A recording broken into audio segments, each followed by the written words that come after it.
الحمد لله الحمد لله نحمده ونستعينه ونستغفره ونؤمن به ونتوكل عليه ونعوذ بالله من شرور أنفسنا من يهده الله فلا مضل له ومن يضلله فلا هادي له ونشهد أن لا إله إلا الله وحده لا شريك له ونشهد أن محمدًا عبده ورسوله أما بعد فأعوذ بالله من الشيطان الرجيم بسم الله الرحمن الرحيم والذين آمنوا أشد حبا لله صدق الله العلي العظيم সবাই দুরূদ শরীফ পড়ি আল্লাহুম্মা সাল্লি আলা সাইয়্যিদিনা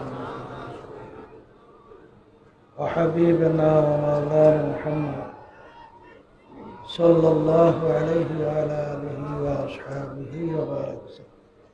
এই জোহরের সময় কিভাবে মাইক সিটিং করছিলি? বারবার বললা কি তো এগুলোর কোথা থেকে আনছেন? দুপুরের সময় বয়ানের সময় কিভাবে মাইক সেটিং ছিল বোঝো না? এগুলো বারবার ঘোরাঘুরি করে ওগুলো বেশি। দুরূদ শরীফ পড়েন আল্লাহুম্মা সাল্লি আলা সাইয়্যিদিনা ওয়া হাবিবিনা ওয়া মাওলানা মুহাম্মদ সাল্লাল্লাহু আলাইহি ওয়া আলা আলিহি ওয়া আসহাবিহি ওয়া বারাক ওয়াসাল্লাম। اللهم صل على سيدنا ونبينا وحبيبنا ومولانا محمد صلى الله عليه وعلى آله وأصحابه وبارك وسلم। শুকরিয়া আদায় করতেছি মহান রব্বুল আলামিনের দরবারে।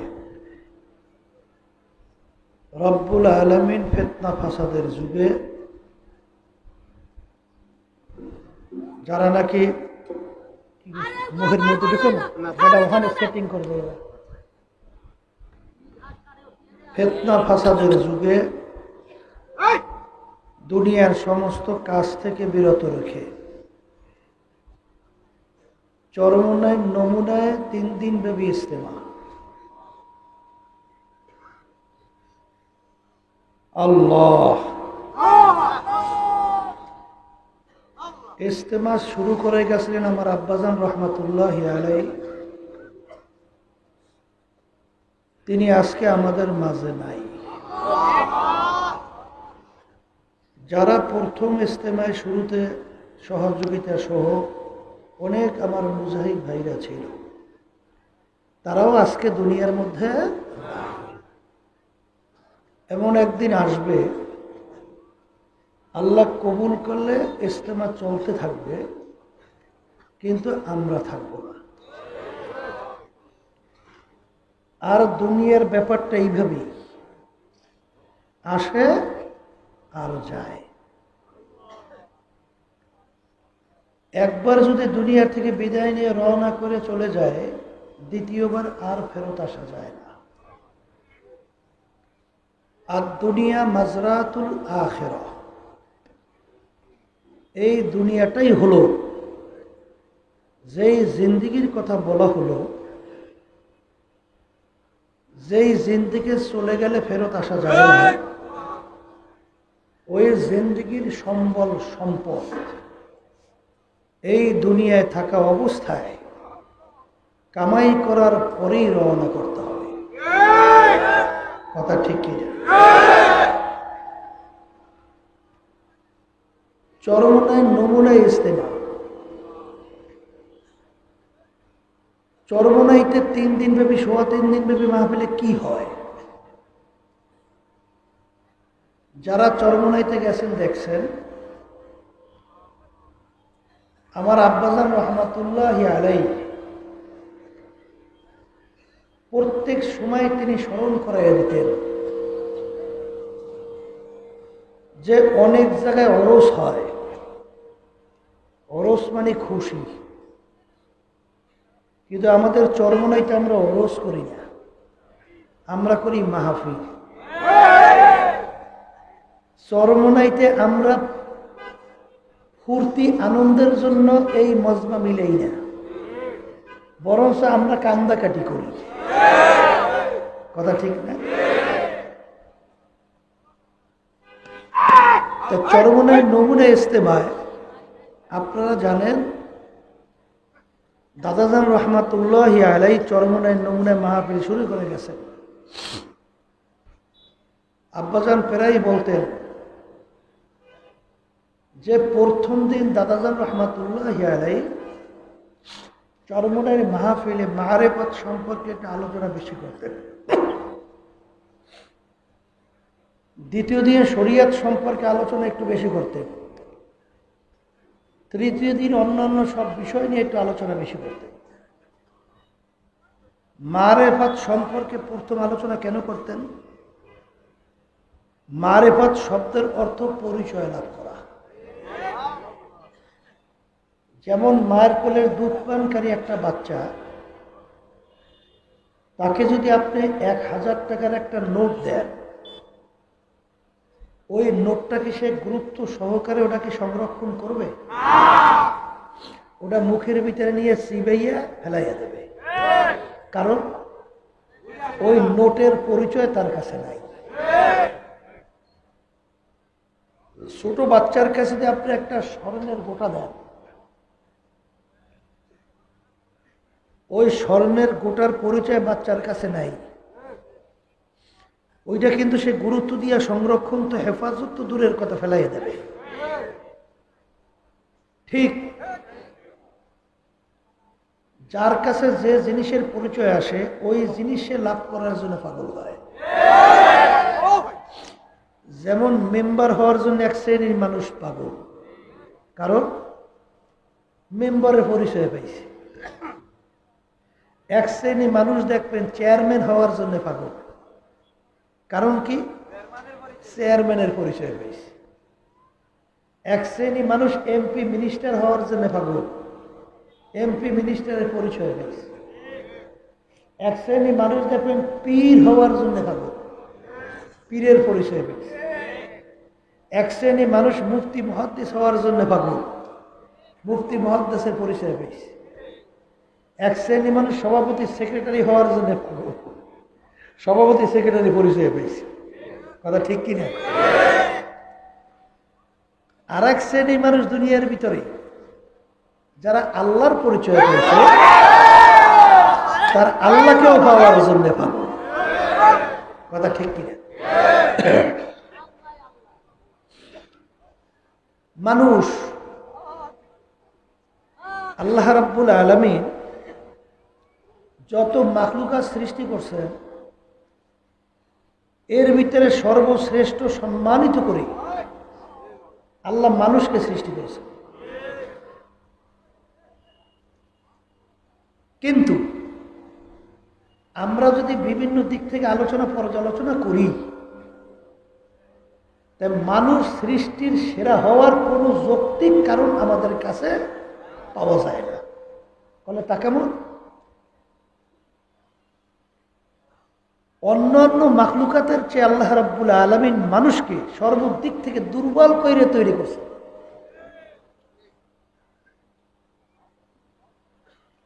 কলে আলোচনা করলেই বুঝবেন, একটা মানুষ হায়াত কত বছরই বা পায়?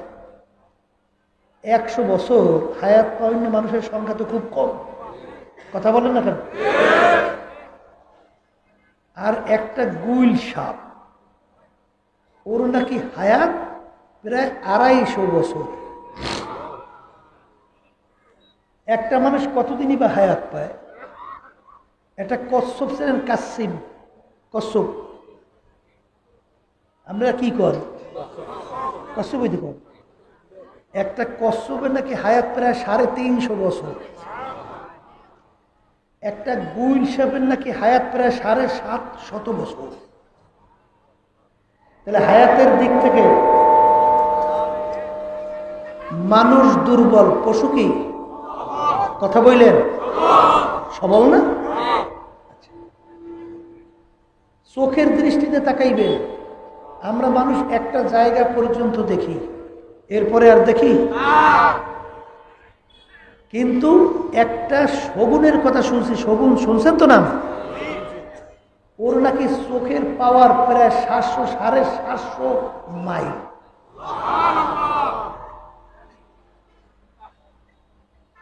আমরা মানুষ আলোর ভিতরে চোখে দেখি, অন্ধকারে দেখি। এক শ্রেণীর পশু পাখি তারা অন্ধকারেও যেরকম দেখে, আলো তো সেইভাবে দেখে। আমরা একটা মানুষ কি বা খাইতে পারি? 5 কেজি গোশত এক বৈঠকে খাওয়ার মতো বেটা এই মজলিসে মনে একজনও নাই, আছে? কিন্তু একটা বাঘের নাকি খোরাকি প্রায় 17.5 কেজি গোশত দৈনিক। একটা হাতির খোরাক কত? একটা গরুর নাকি খোরাক প্রায় দৈনিক প্রায় 2.5 মনের কাছাকাছি, পানিতে দিব। তাই খাওয়ার দিক থেকে মানুষ আমরা দুর্বল, পশু সবল, কথা ঠিক? এক কথায় যেদিকে তাকাইবেন সর্বদিক থেকে মানুষ দুর্বল, পশু সবল। কিন্তু আমরা মানুষ সর্বশ্রেষ্ঠ সম্মানিত হইলাম কিভাবে? এইটা তো অনেকে চিন্তা করেন না, জোরে বলেন কথা ঠিক কিনা? এই চিন্তা যে করবে সেই মানুষটা এক পর্যায়ে সমস্ত মাখলুকাতের ভিতরে সর্বশ্রেষ্ঠ সম্মানিত হয়ে যাবে। আর এক শ্রেণীর মানুষ যারা এই চিন্তা করবে না, শুধু চিন্তা করবে কেমনে খাইবে, কেমনে বাঁচবে, কারে মারবে, কারে ধ্বংস করিয়া নিজের সম্পদ বাড়াবে, কারে মাইরে কিভাবে ক্ষমতায় যাবে, বিল্ডিং 4-5টা কিভাবে করবে, গাড়ি 4-5টা কিভাবে করবে। এক কথায় শুধু খাওয়া বাঁচা, এইবার গরু ছাগলের মতো আইগা মুইতে জীবন শেষ করিয়া দুনিয়া থেকে বিদায় নিয়ে কবরে যাওয়া, কথা ঠিক না? ঠিক। এই মানুষটা সম্পর্কে আল্লাহ রাব্বুল আলামিন বলছেন, কুত্তা শিয়াল শুয়ারের চেয়েও খারাপ। বলে তা কেমন? কুকুরের নাম শুনছেন? শুনছেন? আল্লাহ রাব্বুল আলামিন কুরআনুল কারীমের ভিতরে বলেন, এক শ্রেণীর মানুষ উলাইকা কাল আনআম, চতুষ্পায় জানোয়ারের মতো। এক শ্রেণী মানুষ চতুষ্পায় জানোয়ার। কথার কথা কুকুর ডাক দিয়ে বলে রব্বুল আলামিন, আমাদের তো লজ্জা হয়, ওদেরকে আমাদের সঙ্গে তুলনা করলেন মালিক, এতে আমাদের লজ্জা হয়। বলে তা কেমন? বলে মালিক, ওরা যা পারে ও আমরা পারি না, ওরা যা পারে আমরা তা পারি না। বলে তা কেমন? কুকুরের 4-5টা বাচ্চা হয় না? বাচ্চাগুলো যতক্ষণ পর্যন্ত নিজেরা চইলা ফিরা খাওয়ার মতো উপযুক্ত না হয়, কোন কুকুর বাচ্চাগুলোকে ফালাইয়া অন্যত্র কোথাও যায়? ওই বাচ্চাগুলোকে লালন পালন করার জন্যে এই জানের ঝুঁকি পর্যন্ত নেয়। নেয় কি নেয় না? বাঘের উপরে ঝাঁপাইয়ে পড়ে, নিজে মরবে খবর নাই। বলে মালিক, ওই বাচ্চাগুলোকে ফালাই আমরা কোথাও যাইতে পারি নাই। কিন্তু এক শ্রেণীর বর্তমানে বের হয়েছে 2-2.5 মাসের বাচ্চা 2-2.5 বছরের বাচ্চাটাকে ফেলাইয়া পরকীয়া প্রেমের ভিতরে পইরা কুত্তার চেয়েও খারাপ আচরণ করে বের হয়ে ওরা যা পারছে মালিক ওটা আমরা পারিনি। আল্লাহ বলতেছেন কথাটা তো ঠিকই কইছো, তাহলে তোদের মতো না, শাররুল বারিয়া তোদের চেয়েও খারাপ। কথা ঠিক কিনা? তাহলে এক কথা আমি যে কথাটা বোঝাতে চাইছি, আল্লাহ রাব্বুল আলামিন প্রত্যেকটা মানুষের মধ্যে এমন একটা জ্ঞান দান করছে, যেই জ্ঞানটা আল্লাহ রাব্বুল আলামিন পশুর ভিতরে দান করে নাই। যেমন একটা গরু যদি স্টেজের সামনে পেটের ক্ষুধায় চিল্লায়, যদি আপনি মালিক গরুকে বুঝান যে গরু পেটের ক্ষুধায় চিল্লাইস না, স্টেজের পিছনে তোর জন্য ভালো খাদ্য রেখে আসছে, খৈর ভুসি উন্নত মানের খাদ্য, যা খাইয়া গরু যাবে? আপনি চিন্তা করলেন আমি তো যেই সেই মানুষ, মিথ্যা টিথ্যাও মাঝে মধ্যে বলি, হয়তো বা এর জন্য আমার কথা গরু বিশ্বাস করে নাই।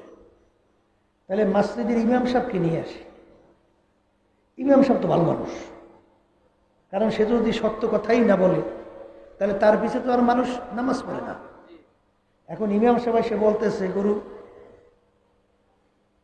আমি ইমাম, আমার পিছনে মানুষ নামাজ পড়ে, যদি আমি মিথ্যা কথাই বলি তাহলে আমার পিছনে দেখো নামাজ পড়তো না। আমি স্টেজের পিছনে নিজে খাদ্য দেখে আসছি, যা তুই যে খাইয়ায়, গরু যাবে? যাবে না। এখন মালিক চিন্তা করলো ব্যাপার কি, কারো কথাই তো বিশ্বাস করে না, তাহলে পিসা বুজুর্গকে নিয়ে আসে, তার কথা মানুষের লক্ষ লক্ষ মানুষ শোনে। এখন পিসা বুজুর এসে বুঝায়, ও গরু আমার কথা লক্ষ লক্ষ মানুষ সম্মান করে শোনে, তাহলে আমি নিজে খাদ্য দেখে আসি, যা খাইয়ে গরু যাবে? কারণ কি ওই বুঝ আল্লাহ গরুর মধ্যে। আর মানুষকে যদি আপনি বলেন যা পিছনে খাদ্য আছে খাইয়ে, বুঝবে? কথা কয় না, এই মানুষ বুঝবে না? বুঝবে না। এই বুঝ আল্লাহ দান করছে মানুষের মধ্যে, পশুর ভিতরে আল্লাহ দান করে নাই। কথা ঠিক কিনা? যারা মানুষ তারা চিন্তা করবে যে আমি ছিলাম কোথায়, আসি কোথায়, রওনা করলাম কোথায়, ছিলাম কোথায়, আসলাম কেন, রওনা করলাম কেন, যাব কোথায়। এই চিন্তা করার শক্তি আল্লাহ রাব্বুল আলামিন দান করছে মানুষের মধ্যে। এই শক্তি কিন্তু আল্লাহ পশুর মধ্যে দান করে নাই। কথা ঠিক কিনা? যেই মানুষটা এই চিন্তা বাদ দিয়া শুধু খাওয়া বাঁচা, শুধু আরামায়েশ, শুধু ক্ষমতা, শুধু বিল্ডিং গাড়ি, শুধু এমুক টমুক সমুক, এই চিন্তা যারা করবে ওই মানুষটা সম্পর্কে আল্লাহ বলছেন শুকুরের চেয়েও খারাপ।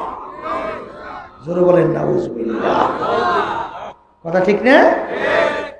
মানুষ চিন্তা করবে। এক শ্রেণী বর্তমানে কিন্তু বের হয়েছে নাস্তিক। কি বের হয়েছে? নাস্তিক। নাস্তিক বুঝেন নাই? ওরা আল্লাহকে বিশ্বাস করে না। এটার নাম কি?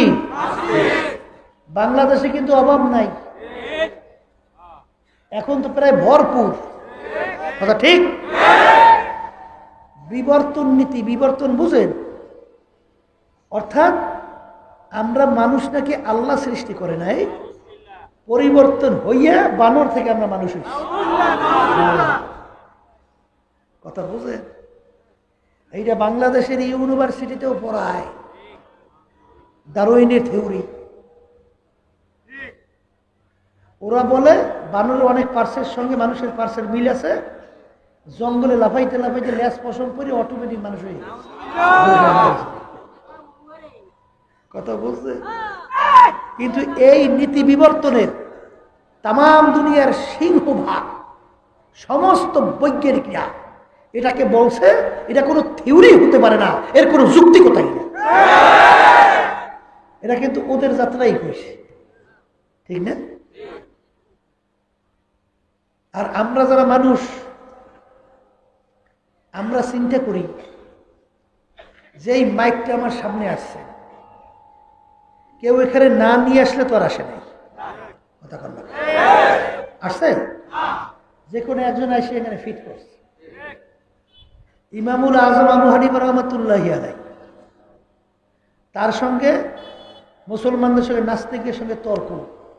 নাস্তিক বলতেছে আল্লাহ বলতে কিছু নাই, আর ইমামুল আজম আর মুসলমানরা বলতেছেন আল্লাহ বলতে আছে। বাহাস হবে, তারিখ নির্ধারণ করা হয়েছে, লোকে লোকারণ্য। বাহাসের কথা বললে লোকে লোকারণ্য, লোক জমা হয়ে গেছে। ধরেন সময় ছিল 9টা, সময় যায় কিন্তু ইমামুল আজমের খবর নাই। নাস্তিকেরও তো এসে ভরে গেছে, সমস্ত দলের লোক ভরে গেছে, মুসলমানরা বসছে। শেষ পর্যন্ত নাস্তিক বলতেছে দেখছো আমাদের সঙ্গে পারবে না, এই জন্যে ভয়তে ভেঙে গেছে। ভয়তে কি ভেঙে গেছে। অনেক সময় পর হঠাৎ ইমামুল আজম আবু হানিফা রাহমাতুল্লাহি আলাইহি খুব আওয়াজগুলা ঘুম ঘুম ঘুম ঘুম করতে আসে, আওয়াজের কোনো শব্দ তো ক্লিয়ারই হয় না, খালি বই বই খালি মোড়ায় মোড়ায় আর খালি এই কেমনি করে বই। মাজারও ধরনের সাউন্ড দেবে এবং স্টেজের ডাইন পাশ বাম পাশের মাইকগুলা, ভিতরের মাইকগুলা এক ধরনের শব্দ রাখবে। বাহিরের মাইকগুলা হয়তোবা 19-20 অর্থাৎ 18-20 হয়তোবা 20 রাখবে বাহিরের মাইকের শব্দ, আর ভিতরে রাখবে 18। এগুলো সব শিখিয়ে রাখতে। কথা বললেন না, দেখতেছে নাস্তিক বলতেছে আপনি মুসলমান, ব্যাপার কি, কথা ঠিক রাখেন না? বলে আমার বাড়ি নদীর উপর, জানো তো? জানি। পার হওয়ার জন্য সময় মতো নদীর পাড়ে আসছি, পার হওয়ার কোনো নৌকাও নেই, ট্রলারও নাই, পার হবো কিভাবে? অপেক্ষা করতেছি। আল্লাহর কি কুদরত, হঠাৎ দেখি উপরে একটা গাছ আপনি আপনি পড়ে গেছে।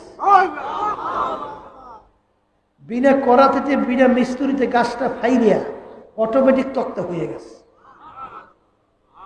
বিনা মিস্ত্রিতে তক্তা অটোমেটিক লাইগা লাইগা নৌকা হয়ে গেছে, মিস্ত্রি নাই। আবার কোনো মাঝি নাই, মাল্লা নাই, কোনো দাঁড় নাই, বৈঠা নাই, হুবাহু নৌকাটা স্রোত পাড়ি দিয়া আমার সামনে এসে বেরছে। ওই নৌকাটাই আমি উঠছি, বিনা মাঝিতে বিনা বাহুনিতে হুবাহু নৌকাটা আমি যেই জায়গায় যাব সেখানে নিয়ে আমাকে ভিড়াইয়া পৌঁছে দিচ্ছে। এই জন্য আমার আসতে একটু দেরি হয়েছে। নাস্তিকের কাছে মাথা গরম হয়ে যায়। ও বলতেছে দেখছো কত বড় মৃত্যু, একটা গাছ বলে আপনি আপনি পড়ে গেছে। বুঝলাম গাছের গোড়ায় শিকড়ে মাটি নেই, আপনি আপনি পড়ে যাইতে পারে, কিন্তু বিনা মিস্ত্রিতে কোনোদিন তক্তা হওয়া তো সম্ভব না। আবার বিনা মিস্ত্রিতে কোনোদিন নৌকা হওয়া তো সম্ভব না। আবার স্রোত পাড়ি দিয়ে বিনা বাহনিতে মাঝিকে হুবহু তার সামনে এসে বেড়া তো সম্ভব না। আবার জায়গা মতো পৌঁছাইয়ে দেয়, কত বড় মৃত্যু। ইমামুল আজম আবু হানিফা রাহমাতুল্লাহ, এ নাস্তিক থাম, সাধারণ একটা গাছ আপনি আপনি পইয়া বিনা মিস্ত্রিতে আপনি আপনি তক্তা হইয়া, বিনা মিস্ত্রিতে আপনি আপনি নৌকা হইয়া, বিনা বাহনিতে মাঝি ছাড়া হুবহু আমার সামনে আইসে বুঝিয়া, আবার হুবহু আমার জায়গা মতো যদি পৌঁছাইয়ে দিতে না পারে, হে নাস্তিক উত্তর দে, এই বিশাল আসমান, এই বিশাল জমি, এই আকাশের ভিতরে সূর্য, এই চন্দ্র, এই গাছপালা, এই 18,000 মাখলুকাত, এই যে দেখতেছি, এ নাস্তিক বিনা বানাই না কারিগর ছাড়া কিভাবে আপনি আপনি হইল? উত্তর বলার সঙ্গে সঙ্গে নাস্তিক আর তো উত্তর নেই, আস্তে নাস্তিক চুপ হয়ে গেছে। এখন মুসলমানরা বিজয় বেশে নারায় তাকবীর, আল্লাহু আকবার স্লোগান দিয়ে চলে গেছে। সবাই বলেন সুবহান। বাজান ভালো করে বোঝা লাগবে। অনেকে বর্তমানে বস্তুবাদীরা ওরা বলতেছে হুজুর আল্লাহ যদি একজন থাকি তাহলে তাকে কে বানাইল? আছে না একদম? এই প্রশাসনের মধ্যে অভাব আছে, কথা কয় না। রাজনৈতিক বিদ্যের মধ্যে অভাব আছে, কথা কয় না। এবার বিভিন্ন দুনিয়ামুখী বড় বড় এই দাবি করে বড় মিয়া, ওদের ভিতরে এই দলীয় লোকের কোনো অভাব আছে? হ্যাঁ, আমি আমার বাজানদেরকে বলো সংক্ষেপ বুঝেন। যদি আমি উত্তর দেই আল্লাহকে বানাইছে অমুকে, তাহলে প্রশ্ন কি শেষ হয়ে যাবে? তাহলে আবার প্রশ্ন করবে না, তাহলে তাকে বানাইছে কে? কি প্রশ্ন করবে না করবে না? যদি বলি তাকে বানাইছে অমুকে, প্রশ্ন শেষ। তাহলে আবার বলবে না, তাহলে তাকে বানাইছে কে? যদি বলি তাকে বানাইছে অমুকে, প্রশ্ন শেষ না আবার করবে? তাহলে তাকে বানাইছে কে, তাকে বানাইছে কে, তাকে বানাইছে কে, প্রশ্ন শেষ কবে? কথা বলে কোনোদিন শেষ নেই। হ্যাঁ, তাই যদি শেষ না হয় তাহলে ব্যাপারটা কি? বলে ব্যাপার কিছুই তো না। বলতা কি? বলে মানুষ বানাইছে কে? মুখ খুলে কথা বলে না, বলেন আল্লাহ। মানুষের চিন্তা শক্তি ব্রেন দান করছে কে? মানুষের ব্রেন চিন্তা শক্তির ভিতরে একটা সীমাবদ্ধতা আছে না নাই? আছে আছে। আমরা মানুষ সবই কি বুঝি? হ্যাঁ, সবই আবিষ্কার করতে পারি? এই আজ পর্যন্ত দুনিয়া সৃষ্টির পরে এই যে সমুদ্রের কথা শোনেন, সমুদ্র, এই সমুদ্র নিয়ে রিসার্চ করতে করতে এখন পর্যন্ত 100-র ভিতরে সবে মাত্র 5 ভাগের মতো কিছুটা আবিষ্কার করছে, আর ব্রেনে ধরেই না। তাহলে তোমার ব্রেন যদি সবই তোমার উত্তর সব বুঝো, তাহলে এর সম্পর্কে তুমি বুঝো না কেন? কথা বলে। কিছুদিন আগে গেছিলাম সমুদ্রের পাশে মাহফিল, তো ওখানে বসে সমুদ্র সম্পর্কে আলোচনা হয়। জিজ্ঞাসা করি সমুদ্র সম্পর্কে একটু বলেন তো। বলে হুজুর ওর বিবরণ দেওয়া কোনো মানুষের সম্ভব না। বলে তবে হুজুর জেলেরা যখন মাছ ধরতে যায় ওদের একটা পরিবেশা আছে। কি পরিবেশা? ভাম। ভাম ভাম কারে কয়? 3.5 হাতে 1 ভাম। কথা বুঝছি? এইরকম সমুদ্রের ভিতরে ওরা জাল ফালানোর সময় সমুদ্রে পানি মাপে কোনো জায়গায় পায় 1000 ভাম, অর্থাৎ 3500 হাত। কথা বুঝছেন? এরকম ওরা মাপতে মাপতে এমন একটা জায়গা যেখানে যাওয়ার পরে কোনো তলি খুঁজে পায় না, ওইটার নাম রাখছে নাই ভাম। কোনো তলি বলি নাই। আজ পর্যন্ত এই আধুনিক যুগে, অত্যাধুনিক যুগে এই সমুদ্রের তলি কোন জায়গায় এখন কোনো বৈজ্ঞানিক আবিষ্কার করতে পারে। কথা বোঝেন না কিছু? তাহলে তুমি এত বোঝো, বান্দর দিয়ে তৈরি হইছো, কিছু বোঝো না, এটা আবিষ্কার করতে পারো না। নাস্তিকের দলে না, যারা নাকি ওই পিছনে পায়খানা প্রস্রাবে পাছারা খাইছো, যারা জীবনটা শেষ করতে আসো, নাস্তিকতার দিয়ে রওনা করছো, যদি সবই বোঝো তাহলে তুমি জ্যান্ত মানুষ না মরা মানুষ? করলে জ্যান্ত মানুষ। করে জ্যান্ত মানুষ হইলে তোমার ভিতর রুহ তো আছে, রুহ আছে না? তার রুহটা কেমন তুমি দেখছো? কালা না নীলা না দলা না লাল? আকৃতি কেমন? ওর ধরনটা কেমন? কি আজ পর্যন্ত আবিষ্কার করতে পারছে? হ্যাঁ, তাহলে তুমি স্বীকার করো তোমার ভিতরে রুহ আছে? কথা কর না? তাহলে এইটা না দেখে স্বীকার করলা কেমনে? এটা তো দেখো নাই, তাহলে এটা কিভাবে স্বীকার করলা? বলতে ব্যাপার কি? ব্যাপার কিছুই না। আল্লাহ রাসূল সাল্লাল্লাহু আলাইহি ওয়াসাল্লাম বলেন, তাফাক্কারু ফি খালকিল্লাহ ওয়ালা তাফাক্কারু ফিল্লাহ ওয়ালা তাফাক্কারু ফিল্লাহ। আল্লাহ রাসূল সাল্লাল্লাহু আলাইহি ওয়াসাল্লাম বলেন, তোমরা আল্লাহর মাখলুকাত সম্পর্কে চিন্তা করো, আল্লাহ সম্পর্কে চিন্তা করতে যাইও না। কারণ ওই আল্লাহ সম্পর্কে চিন্তা করার শক্তি আল্লাহ রাব্বুল আলামিন তোমাদের ব্রেনের ভিতরে আল্লাহ দান করে না। তা যদি আল্লাহ যদি তোমাদের ব্রেনের ভিতরে এই শক্তি দান না করে, তাহলে তুমি যত হাতাবা, যত প্রশ্ন করবা, যত চেষ্টা করবা, রেজাল্ট কি আসবে? জিরো ছাড়া কোনো গতি আছে? তাই যদি জিরো ছাড়া কোনো গতি নাই থাকে, তাহলে ওই পথে যারা হাঁটবে তারা ধ্বংস অনিবার্য, কোনো সন্দেহ না। এই জোরে বলেন কথা ঠিক কিনা? এখন বলতে পারেন যে হুজুর তাহলে আল্লাহর কেমনে চিনবো? এই যে বলছিলাম যে আল্লাহর পরিচয় পাওয়ার জন্যে, এই আল্লাহর বান্দারা, আল্লাহর পরিচয় পাওয়ার জন্য আল্লাহর মাখলুকাত, সেদিকে তাকাই আপনি তাফাক্কুর করেন, সেখানে তাকাই আপনি মুরাকাবা করেন, সেখানে তাকাই আপনি চিন্তা করেন। দেখবেন চিন্তা করলেই আপনার কাছে ওই খালেকের পরিচয় এসে যাবে। জোরে বলেন কথা ঠিক কিনা? এই এর ভিতরে দেখবেন আল্লাহ রাব্বুল আলামিন মানুষ সৃষ্টি করছে। কি সৃষ্টি করছে? দুনিয়া সৃষ্টির পরে শত শত কোটি মানুষ দুনিয়াতে আসছিল না? বর্তমানে আসে না? কিয়ামত পর্যন্ত আসবে না? আল্লাহ মানুষ সৃষ্টি করছেন। একটা মানুষের চেহারা একটা হাতের মুঠার ভিতরে সামাই হয় না? এতটুক জায়গা, এতটুক জায়গার ভিতরে আমার মাওলার ডিজাইন করছে।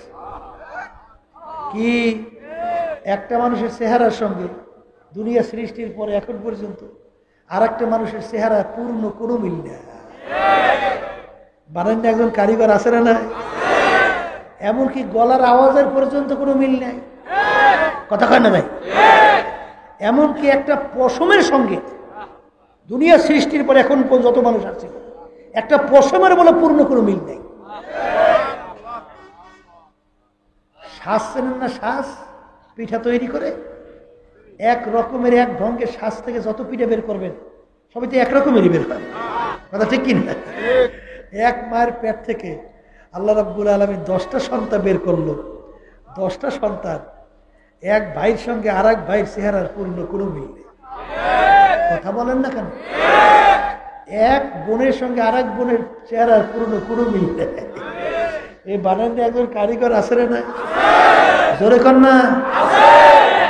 এই যখন নাকি আপনি আল্লাহর মাখলুকাত সম্পর্কে চিন্তা করবেন, চিন্তা করতে করতে যে এই সূর্যটা দুনিয়ার বৈজ্ঞানিকরা আবিষ্কার করা বলে বলছে দুনিয়ার থেকে নাকি 13 লক্ষ গুণ বড়। কত লক্ষ গুণ বড়? এই দুনিয়ার থেকে নাকি 13 লক্ষ গুণ বড় সূর্যটা। এই সূর্য দুনিয়ার থেকে প্রায় 9 কোটি 30 লক্ষ মাইল দূরে অবস্থান করে। সূর্যের আলো এই যেদিকে তাপ বেশি সেদিকে উপরের দিকে, আর তাপ যেদিকে কম সেদিকে নিচের দিকে। এই 9 কোটি 30 লক্ষ মাইল দূর থেকে ঠান্ডা জমিনের ভিতরে সূর্য তাপ দিতে থাকে। ওই সূর্যের তাপে এই চৈত্র মাসের দিনে আপনার আমার কলিজা শুকাইয়া পানির জন্য অস্থির হইয়া যায় কি যায় না? মানুষ বাঁচার জন্য গাছের নিচে দৌড়ায়, ঘরের ছায়ার তলে যায়। কথা কয় না? টিনের চাল ছেনে, টিনের চাল, টিনের চালে যদি প্রচন্ড রৌদ্র গরমের মধ্যে দুপুরের সময় কাউকে 1 ঘন্টা বাইন্ধে রাখে, মনে হয় আর জ্যান্ত তালাশ করে পাওয়া যাবে। হ্যাঁ, দুনিয়ার আগুন জ্বালায়, যত আপনি তেজ করেন লোহা পর্যন্ত গলাইয়ে ফেলায় তেজ করতে করতে। সেই আগুন আপনি এখানে জ্বালাইবেন, এত তেজের আগুন, ওই আপনি এখান থেকে প্রায় 200 গাছ দূরে থাকেন, ওই আগুনের তেজ আপনার ধারে কাছেও ক্রিয়া যাবে। কিন্তু এই সূর্যটা 9 কোটি 30 লক্ষ মাইল দূর থেকে ও তাপ দিতেছে। এখন ওর তাপের শক্তি পাওয়া কত? এই জন্য বলে কথা ঠিক না? এই পাওয়ার শক্তি করতে হইলে এই একজন করুন না কারিগরের নাই? কথা কন না কেন? তখনই ওই বন্দাবান্দির কাছে এই মাখলুকের নিয়ে যখন নাকি মুরাকাবা করবে তখন এই খালেকের পরিচয় আসতে থাকবে। কি জোরে বলে কথা ঠিক কিনা? যখন বন্দাবান্দি চিন্তা করবে যে আল্লাহ রাব্বুল আলামিন মানুষকে কেমনে সৃষ্টি করলেন, আল্লাহ বলছেন হাল আতা আলাল ইনসানি হিরুম মিনাদ দাহরি লাম ইয়াকুন শাইআম মাযকুরা। হে বান্দাবান্দি, তুই কি একদিনও চিন্তা করলি না যে তোর অস্তিত্ব আমি কেমনে বানাইলাম? এক কাতরা নাপাক পানি, তা আবার আমশ্বাস, তা আবার ভেজাইলা। কোনো অস্তিত্ব বলতে পানির ভিতরে কিছু ছিল? ওই অস্তিত্ব ছাড়া পানির মধ্যে আমি তোর এই সুরাত তৈরি করছি, কথা কয় না? হ্যাঁ, ওই পানিগুলোকে আমি জমাট বাঁধাইয়া রক্তের কুণ্ডলি তৈরি করছি।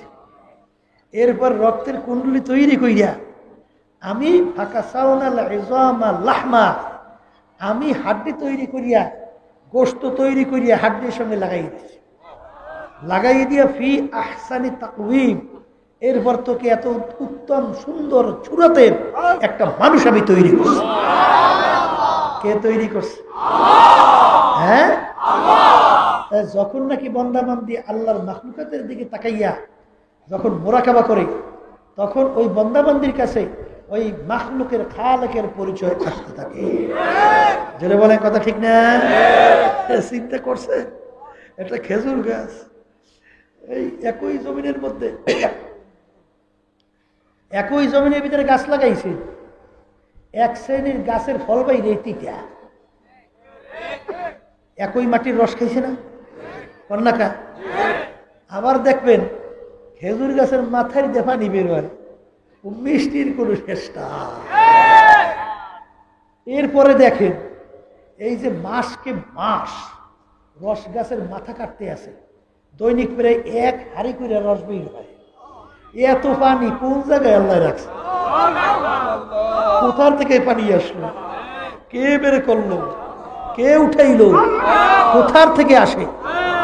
এইবার নারিকেল গাছের মাথার ভিতরে একটা ডাবের ভিতরে 2-3 গিলাস পানি, এই পানি ডাবের ভিতরে কে দিল? কিভাবে দিল? কে উঠাইল?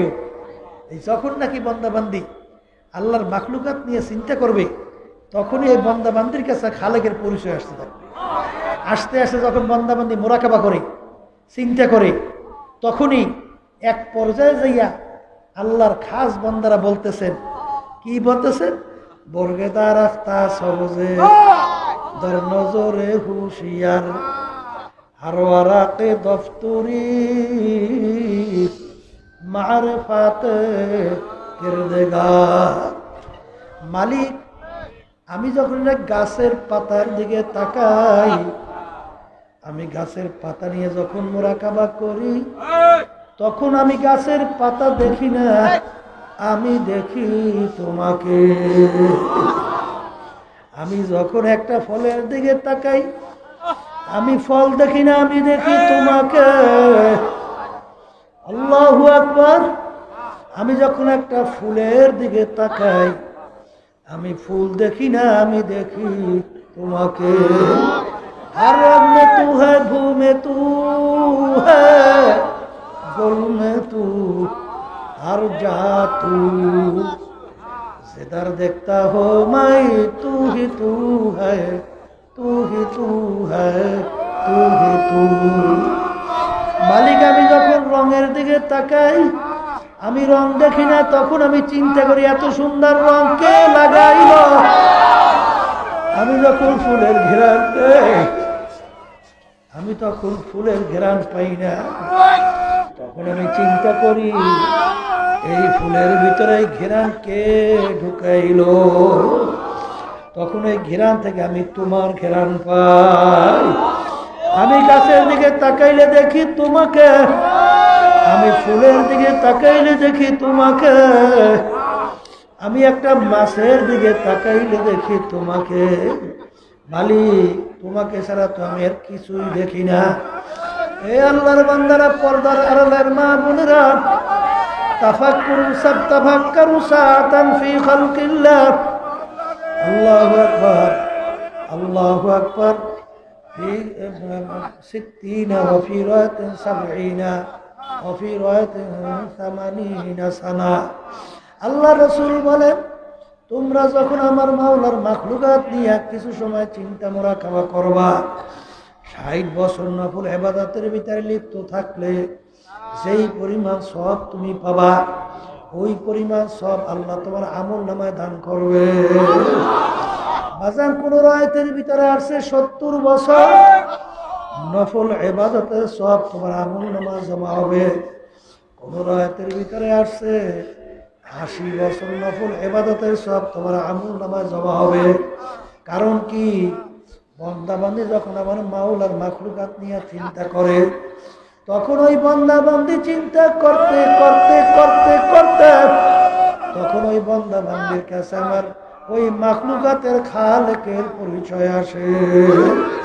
যখন খালেকের পরিচয় আইসা যায়, তখনই বন্দাবান্দি মালিকের দরবারে হাত উঠায়, দুই চোখের পানি ফালায়, এরপরে আমার মালিকের দিকে ফিরা ফিরা বলে, ইন্না ফি খালকিস সামাওয়াতি ওয়াল আরদ রব্বানা মা খালাকতা হাযা বাতিলা সুবহানাকা ফাকিনা আযাবাল্লাহ।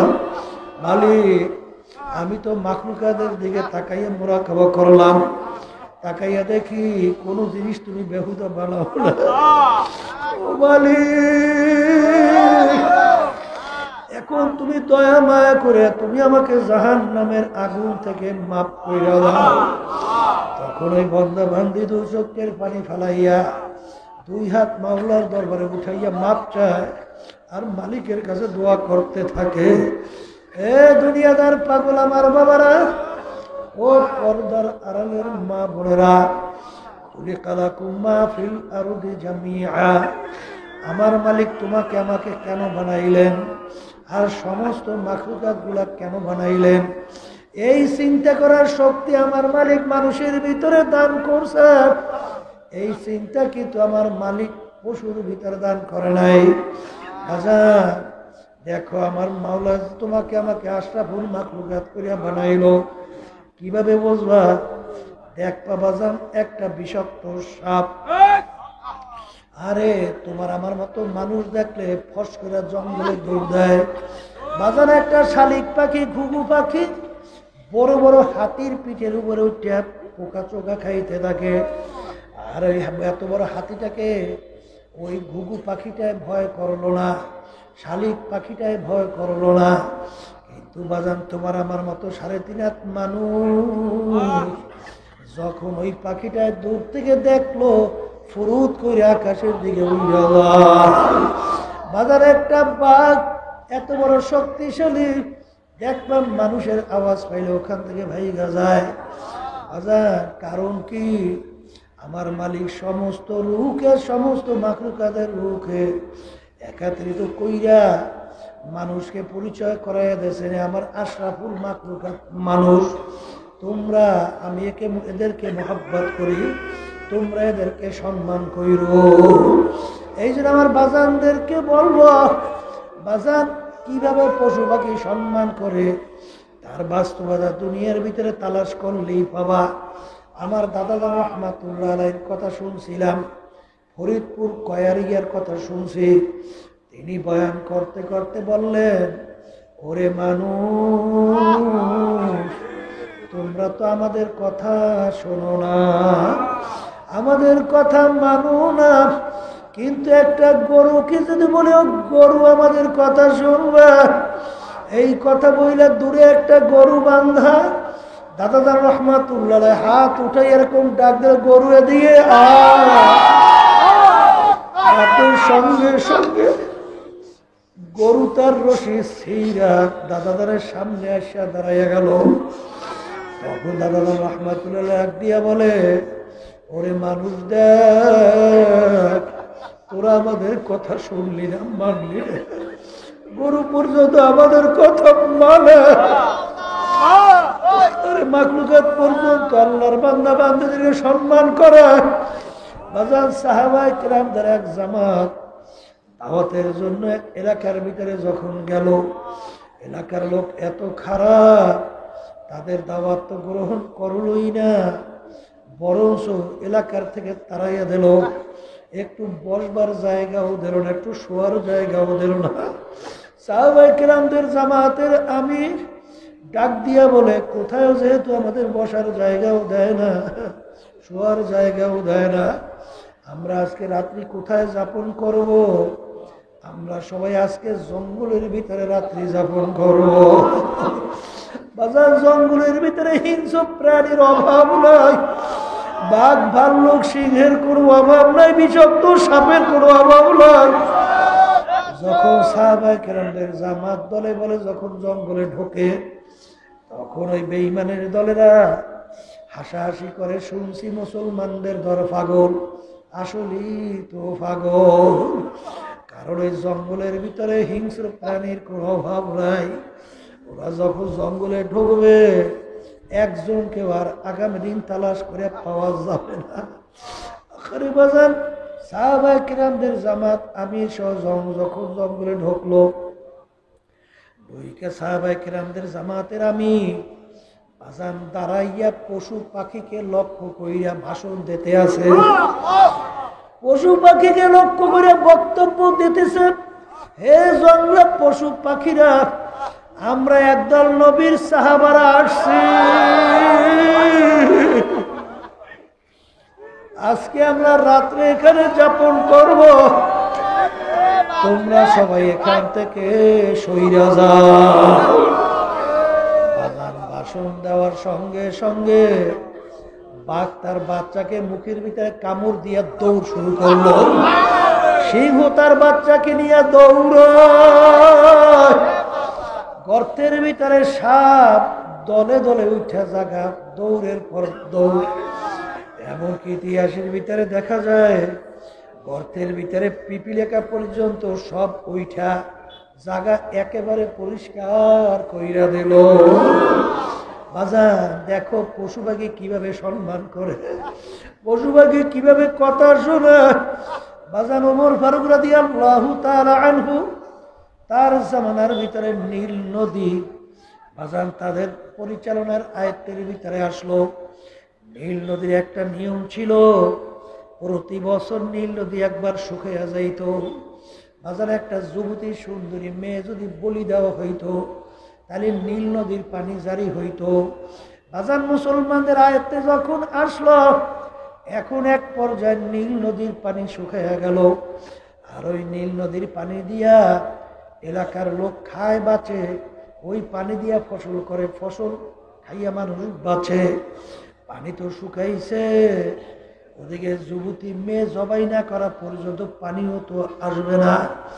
এখন ওখানে গভর্নর দায়িত্বশীল, তাকে যাইয়া মানুষ বলতেছে নীল নদীর পানি তো শুকাইছে, আমরা ওই পানি খাইয়া বাঁচি, আর ওই পানি দিয়া ফসল হয়, আমরা তারপর ওই ফসল খাইয়া বাঁচি। একটা যুবতী মেয়ে সুন্দরীকে জবাই না দেওয়া পর্যন্ত, বলি না দেওয়া পর্যন্ত পানি তো জারি হবে না। এখন কি হবে আপনাদের ফয়সালা? তিনি বলেন ইন্না লিল্লাহ, একটা মেয়েকে জবাই করা সম্পূর্ণ হারাম, এটা তো হতেই পারে না। আমিরের কাছে খবর জানাই। আমিরুল মুমিনিন ওমর ফারুক রাদিয়াল্লাহু তাআলা আনহু বাজার তার কাছে সংবাদ যাওয়ার পরে তিনি বলেন ইন্না লিল্লাহ, কি বলতেছো? তাহলে একটা সুন্দরী মেয়ে জবাই করবে তারপর পানি আসবে? নাউযুবিল্লাহ, এটা কোনোদিন হতে পারে না। আমিরুল মুমিনিন ওমর ফারুক রাদিয়াল্লাহু তাআলা আনহু নীল নদীর কাছে চিঠি লেখে। মুসলমান কি বোঝো? নীল নদীর কাছে চিঠি লেখে। আমিরুল মুমিনিন বলে, হে নীল নদী, যদি তুমি আল্লাহর হুকুমে জারি হও তাইলে তুমি জারি হইয়া যাও, আর যদি তুমি আল্লাহর হুকুমে জারি না হও তোমার পানি আমাদের লাগবে না। এই কথা বইলা বলল, চিঠি নিয়ে নদীর মধ্যে ফেলাইয়া দাও। আজান আমিরের লেখা চিঠি নিয়ে যখন আসলো, আইসা যখন নদীর ভিতরে ফালাইল, কথার কথা চিঠি ফালাইতে দেরি, বাজার সুম সুম করে আইসা নীল নদী পানিতে ভরা, পানি আর পানিতে থই থই থই থই করতেছে। ওই যে নীল নদীর পানি জারি হইল, আজ পর্যন্ত আর শুকায় না। বাজার আল্লাহুল মাওলা ফালাহুল, কার প্রেমে পড়ছো, কার পিছনে পড়ছো? আহারে কোন দলের পিছনে পইরা, কোন সম্পদের পিছনে পইরা, কোন ক্ষমতার পিছনে পইরা, কোন বংশে গরমের পিছনে পইরা, কোন সেক্রেটারি সভাপতির পিছনে পইরা এখন আমার মাওলাকে বলছো, আমার মাওলাকে, আরে আখেরাতকে বলছো। এ দুনিয়াদার পাগল আমার বাবারা, আমার মালিক কত বড় মায়ার মালিক, কত বড় দয়ার মালিক। একদিনে কি মাঝে মাঝে চক্ষু বন্ধ করে চিন্তা করছো? আজান আদমিয়া দাদাই বা সব মুসলমান করদাই আয় খোদা করবা সওয়াব ইহসাব আর ইহসা করদাই। আমার মালিকের কত দয়া, কত মায়া। বাজার একটু শেষ যায় বলে মাঝে মধ্যে একটু মুরাকাবা করো। আমার মালিকের কাছে তুমি আর আমি কেউ দরখাস্ত করি নাই, মালিক দয়া মায়া করে আপনি আমার রূহকে মুসলমানের ঘরে দান করেন। এরকম কেউ দরখাস্ত করছি? জোরে বলেন করছি? বাজার তুমি আর আমি ইচ্ছা করলে, আল্লাহু আকবার, আমার মালিক ইচ্ছা করলে তোমার আমার রূহকে একটা হিন্দুর ঘরে ঢুকাইতে পারতো কি পারতো না? একটা খ্রিস্টানের ঘরে তোমার আমার রূহকে দিতে পারতো কি পারতো না? একটা বিজাতির ঘরে তোমার আমার রূহকে আমার মালিক দিতে পারতো কি পারতো না? যদি একটা হিন্দুর ঘরের ভিতরে দিত, তুমি আর আমি একটা হিন্দুর বাচ্চা হইয়া দুনিয়া জন্ম হইয়া যাইতাম।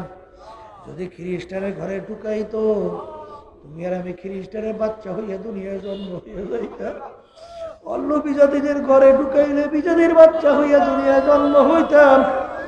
আমার মালিকের কাছে বিনা দরখাস্তে, বিনা চেষ্টায় আমার মালিক তোমার আমার রূহকে মুসলমানের ঘরে দান করলো। এখন তুমি আর আমি পরিচয় দিই, আমি রেজাউল করিম, আমি আব্দুল করিম, আমি আব্দুর রহিম, আমি রহিমা খাতুন। বাজান রে, এই যে আমার মালিক তোমার আমার রূহকে মুসলমানের ঘরে দান করলো, এই একটা শুকরিয়া যদি কিয়ামত পর্যন্ত সিজদায় পড়ে আদায় করো, কোনদিন বুঝি শুকরিয়া আদায় শেষ হবে না।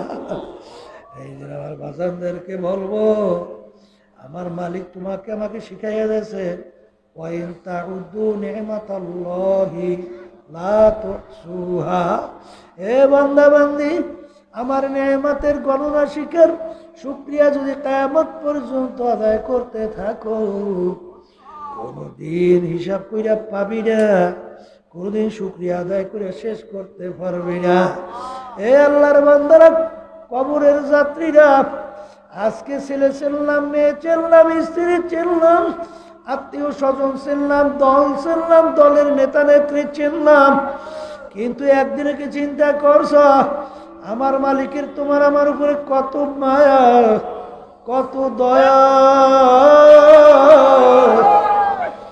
আমার মালিক তোমাকে আমাকে দয়া করে মুসলমানের ঘরে তোমার আমার রূহকে পাঠাইল। আর এই একটা শুকরিয়া যদি আদায় করো, কিয়ামত পর্যন্ত কোনদিন শুকরিয়া আদায় শেষ হবে না।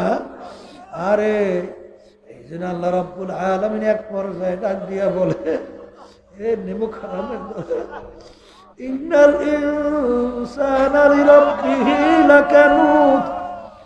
মানুষ বড় নেমুখ হারাম, মানুষ বড় নেমুখ হারাম। আরে আল্লাহ আল্লাহ, এ আল্লাহর বান্দারা, পর্দায় মা বোনেরা, কত মানুষ তোমার আমার সামনে অন্ধ দেখা করে। বাজান আজকেও দেখা করার সময় অন্ধ দেখা করে হাস দিয়ে বলে, হুজুর অনেক দিন পর দেখা হইল। আমি বললাম, আপনি আমার জন্য দোয়া করি, হুজুর দোয়া করি। ওর দুনিয়াটা একেবারে মিথ্যা, ওর দুনিয়ায় কোনো মূল্য নাই। আমার দুনিয়াটা দেখে অন্ধকার। আর বাজার তোমাকে আমাকে আমার মালিক দেখার মতো নেয়ামত চক্ষু দান করলো।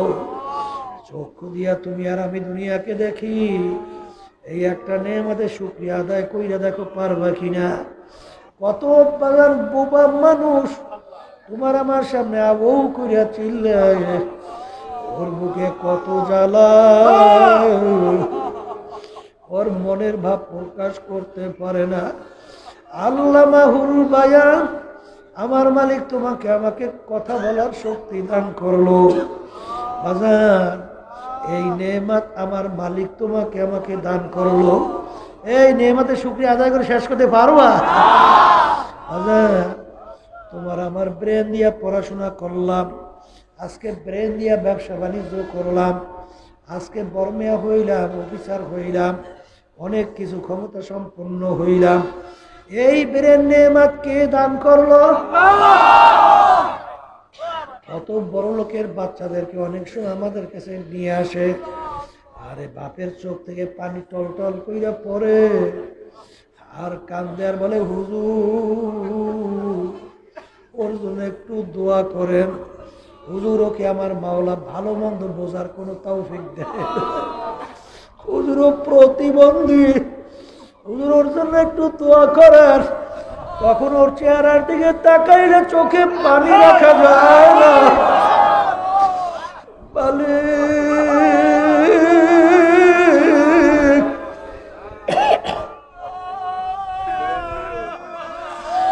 আপনিও তো ইচ্ছা করলে আমাকে এরকম প্রতিবন্ধী বানাইতে পারতেন, আজকে আপনি আমাকে প্রতিবন্ধী না বানাইয়া আমার কত সুন্দর ব্রেন আপনি দান করলেন। এই নেয়ামত কে দান করলো? দুনিয়াদার পাগল আমার বাবারা, পর্দার আড়ালের মা বোনেরা, ভালো করে বোঝো, যাদের আজকে পাগল হইলা, যাদের পিছনে পড়লা, বাপ মার চেয়ে আদরের বাপ মার চেয়ে আপন দুনিয়াতে দ্বিতীয় আর কেউ থাকতে পারে না।